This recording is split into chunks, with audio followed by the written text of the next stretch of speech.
Hello everybody, हमारे channel में आप लोगों का स्वागत है।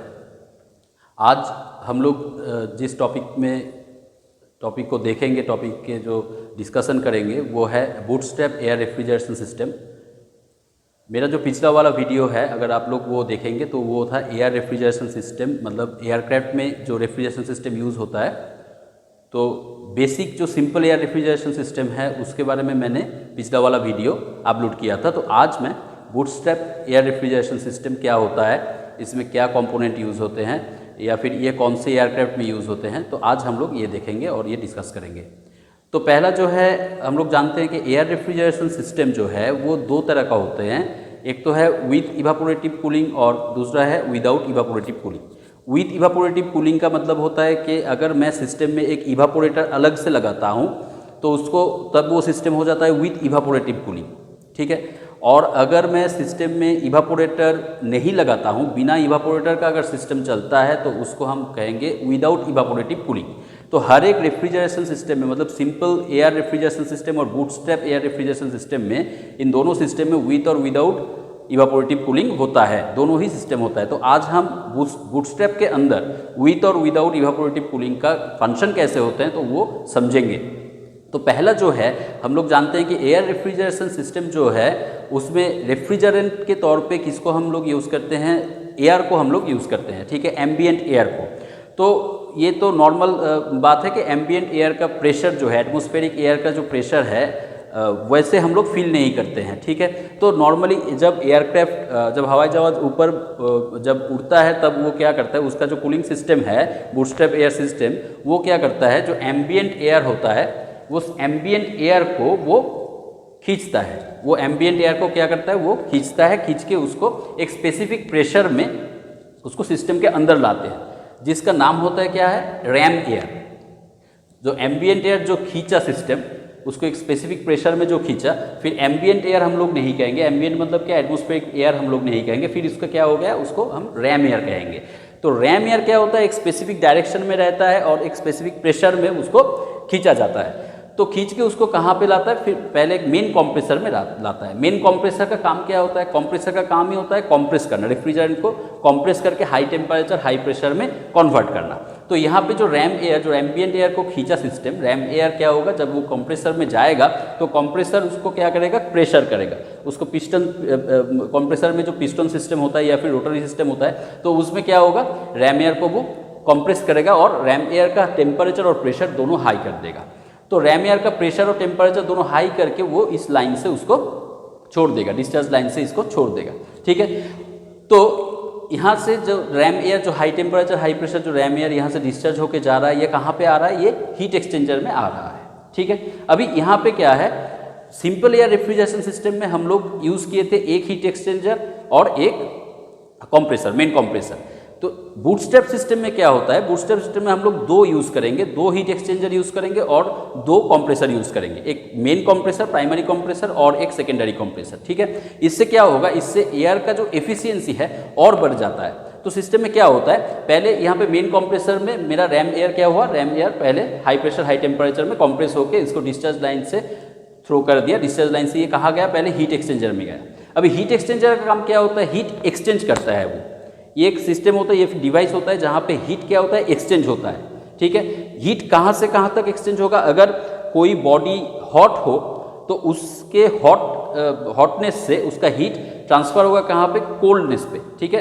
किसी कोल्ड बॉडी में वो अपना हीट छोड़ता है। तो यहाँ पे जो रैम एयर, जो हॉट रैम एयर जो आ रहा है, हाई टेम्परेचर हाई प्रेशर जो रैम एयर आ रहा है, आके वो हीट एक्सचेंजर में, जब हीट एक्सचेंजर 1 में जब वो अंदर जा रहा है, तो वहाँ पे देखिए यहाँ से जो रैम एयर आ रहा था एम्बिएंट एयर, वो उसका लाइन यहाँ से एक बाईपास लाइन किया गया है, ठीक है। तो रैम एयर, सारे रैम एयर कंप्रेसर में नहीं जाएगा, कुछ रैम एयर इधर भी आएगा, इस बाईपास लाइन से भी आएगा। अभी क्या है, जो रैम एयर कंप्रेसर में घुसा था उसका टेम्परेचर और प्रेशर दोनों हाई है, और यहाँ से बाईपास होके जो रैम एयर आ रहा है उसका टेम्परेचर और प्रेशर कम है, ठीक है। तो यहाँ पे टेम्परेचर डिफरेंस एक हो रहा है, यहाँ से जो रैम एयर आ रहा है उसका टेम्परेचर हाई है और यहाँ से बाईपास होके जो रैम एयर आ रहा है उसका टेम्परेचर कम है। तो यहाँ पे हाई टेम्परेचर जो रैम एयर है जो पाइप के अंदर है, वो अपना हीट छोड़ देगा इस बाईपास रैम एयर के अंदर, क्योंकि बाईपास रैम एयर क्या है, ठंडा है। किससे ठंडा है, इस हाई टेम्परेचर रैम एयर से। तो क्या हो जाएगा, जब ये बाईपास रैम एयर पे जब उसका हीट वो छोड़ देगा तो ये रैम एयर जो बाईपास होकर आ रहा था वो गर्म हो जाएगा और पाइप के अंदर का जो रैम एयर जो कंप्रेसर से हाई टेम्परेचर हाई प्रेशर लेके आ रहा था वो ठंडा हो जाएगा। तो ये जो बाईपास रैम एयर है उसका वो क्या करेगा, इसका हीट लेके वो एग्जिट जेट से बाहर हो जाएगा, ठीक है, वो एटमॉस्फेयर में फिर छोड़ दिया जाएगा और मेरा इस पाइप में जो रैम एयर आ रहा था high temperature high pressure RAM air वो हीट ट्रांसफर करके वो ठंडा होगा, ठंडा होके वो कहाँ आएगा, ठंडा होके वो आएगा सेकेंडरी कंप्रेसर में, ठीक है। तो अभी देखिए यहाँ पे जो सेकेंडरी कंप्रेसर लिखा हुआ है, इस सेकेंडरी कंप्रेसर में क्या होगा, ये जो रैम एयर जो आ रहा था ये रैम एयर जब वो हीट एक्सचेंज करके जब वो ठंडा हुआ, ठंडा होकर जब वो सेकेंडरी कंप्रेसर में आया, अभी सेकेंडरी कंप्रेसर क्या करेगा, सेकेंडरी कंप्रेसर फिर से उसको कंप्रेस करेगा और कंप्रेस करके उसका टेम्परेचर, ये जो रैम एयर ठंडा होकर आया था इसका टेम्परेचर और प्रेशर दोनों को फिर से बढ़ाएगा, ठीक है। जब वो प्रेशर और टेम्परेचर दोनों फिर से बढ़ा देगा तब क्या होगा, फिर वो छोड़ देगा अपने सेकेंड डिस्चार्ज लाइन से, फिर हीट एक्सचेंजर 2 में छोड़ देगा, ठीक है। तो ये दूसरा हीट एक्सचेंजर है जहाँ पे क्या होगा, यहाँ पे हाई प्रेशर हाई टेम्परेचर होके जो रैम एयर ठंडा हुआ था वो फिर हाई प्रेशर हाई टेम्परेचर होके ये हीट एक्सचेंजर 2 में आएगा। तो यहाँ पे देखिए ये जो रैम एयर जो बाईपास होके आ रहा था, यहाँ पे 2 लाइन दिख रहा है, एक तो यहाँ इस हीट एक्सचेंजर में जा रहा है और यहाँ से और एक बाईपास लाइन हीट एक्सचेंजर 2 में जा रहा है। तो यहाँ पे जो रैम एयर जो ठंडा हुआ था यहाँ पे आके जो फिर से हाई टेम्परेचर हाई प्रेशर में कन्वर्ट होके जब वो हीट एक्सचेंजर 2 में जाएगा तो वहाँ पे जाके किसके साथ वो हीट एक्सचेंज करेगा, वही रैम एयर जो एटमॉस्फेयर से लिया गया था उसका टेम्परेचर तो लो है इससे, तो उसके साथ वो फिर से टेम्परेचर मतलब हीट एक्सचेंज करेगा। हीट एक्सचेंज करके ये वाला रैम एयर जो बाईपास होके आ रहा था वो हीट एक्सचेंज करके गर्म होके एग्जिट जेट से निकल जाएगा और ये जो सेकेंडरी कंप्रेसर से जो रैम एयर जा रहा था वो ठंडा होके फिर एक इवापोरेटर में जाएगा।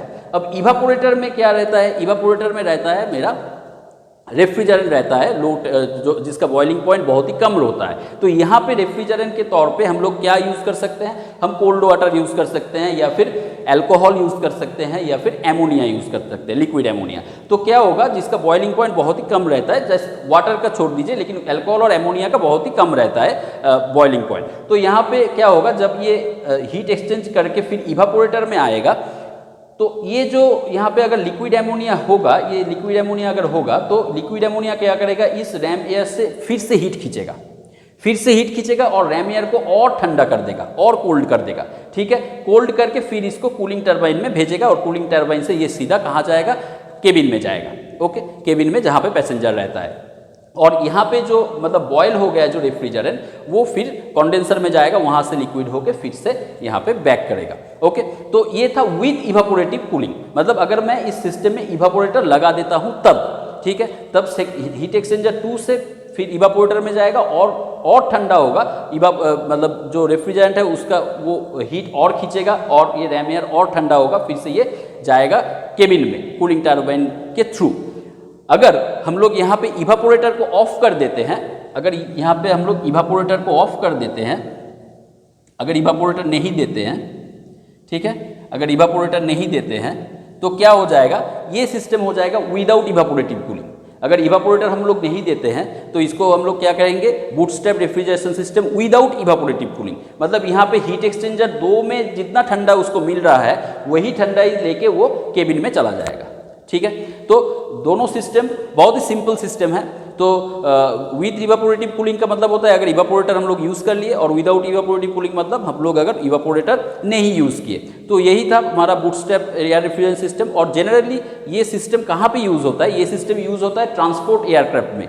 तो ट्रांसपोर्ट एयरक्राफ्ट मतलब मान लीजिए किसी मैं कोई चीज़ को ले जा रहा हूँ, यहाँ पर बहुत सारी चीज़ें हम लोग ले जा रहे हैं तो उसको हम लोग ट्रांसपोर्ट एयरक्राफ्ट कहते हैं। ट्रांसपोर्ट एयरक्राफ्ट में हम लोग ये यूज़ करते हैं बूटस्ट्रैप एयर रेफ्रिजरेशन सिस्टम। कभी कभी पैसेंजर एयरक्राफ्ट में भी यूज़ होता है ये सिस्टम, ठीक है। अगर आप लोगों को कोई दिक्कत हो तो आप लोग कमेंट सेक्शन में हमसे बात कर सकते हैं, और अगर क्वेश्चन हो तो वहाँ पे आप लोग लिख सकते हैं तो हम लोग डिस्कस कर लेंगे। और अगर हमारा वीडियो आप लोगों को अच्छा लगा तो हमारे चैनल को आप लोग सब्सक्राइब कीजिए, लाइक कीजिए और शेयर कीजिए।